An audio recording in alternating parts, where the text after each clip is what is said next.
I've been asked to speak about Serena Schwartfeger and her particular problem. And bear in mind that I'm not a university immunologist, but a board-certified community hematologist, oncologist. And I know Serena because I give her every 3-week infusions of immunoglobulin, and that's antibodies. And that helps keep her from dying from recurrent bacterial and viral infections. You see, Serena, while she's really young and should have a very vibrant immune system, has mostly a vibrant immune system. She has neutrophils, she has red cells, platelets, but she doesn't make a certain kind of an antibody called IgA.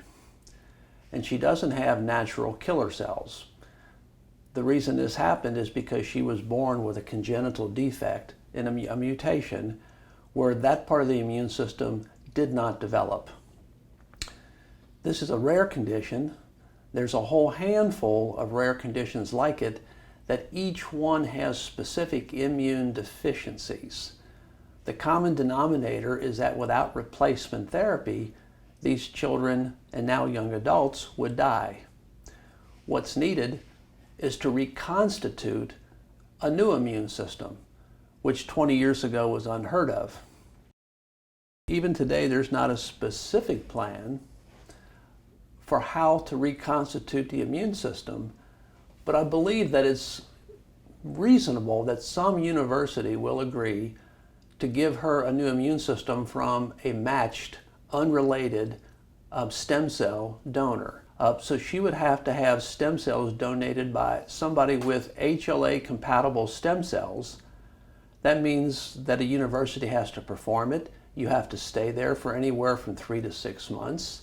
It requires a dose of chemotherapy to erase the old immune system, and then they infuse the new stem cells and let them begin their maturation process, which can take up to a year. The reason to do it when you're young is because you have a better chance of having a graft that works. Another reason to do it when you're young is that it decreases the chances of dying from infection. Right now, Serena takes antibodies every 3 weeks, but she has an infection just about every month. Sometimes it's a virus and it goes away after about 2 weeks, and sometimes it's a bacterium and it takes antibiotics. And as everybody in America knows, too many antibiotics can't be good for you. Well, the whole need here is to find a university with a specific plan, find a matched donor, set that donor and Serena up, do the transplant, let it mature. That's going to be a year-long process at the least. She has to tolerate the transplant. She has to successfully graft, and then it has to gradually mature and become a fully functional immune system. The other need here is that these are very expensive. These can be anywhere from $250,000 to $1 million when you count up the 6 months of things that are necessary. They're always done at universities, and they're done at universities that have an active program who treat other patients with defunct or defective immune systems. Why is it important? Well, just imagine that you're 17 or 18 years old and you really can't go into crowds.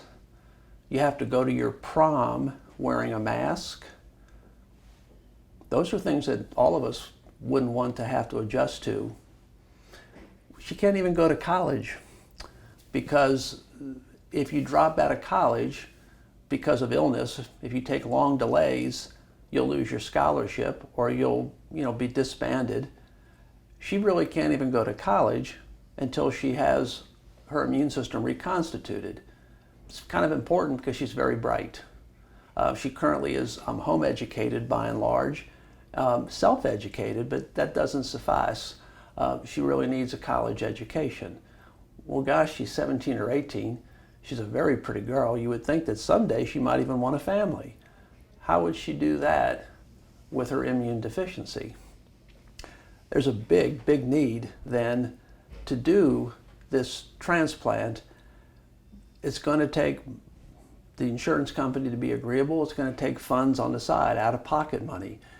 Some insurance companies have copay requirements of 20%. Imagine 20% of $500,000 to $1 million. So the need is to get a university to accept Serena for the program, get the matching done, and be raising funds at the same time for this purpose. I just don't think there's any other way except to get the transplant done. So please, help us. Thank you.